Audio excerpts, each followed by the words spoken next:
Je suis Luc Jacotet, je suis archéologue à l'INRAP à Besançon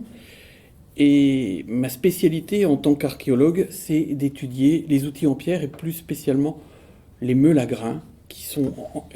fabriqués en pierre, qui sont fabriqués dans des roches souvent granulaires, composées de grains de quartz et de feldspath, des roches assez dures, telles que des grès et des granites.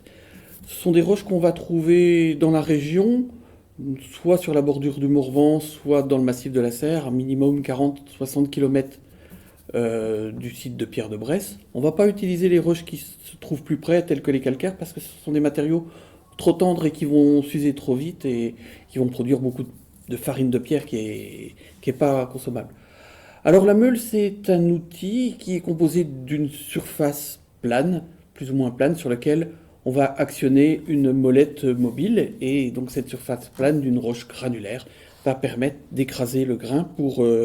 faire de la farine, et c'est bien là le but principal de ces outils, fabriquer de la farine, faire de la farine pour la nourriture des populations qui vivent dans les villages de l'âge du bronze. Alors une des spécificités des meules de Pierre de Bresse, c'est d'être très fragmentées. Les fragments qu'on a retrouvés sont souvent de petite taille,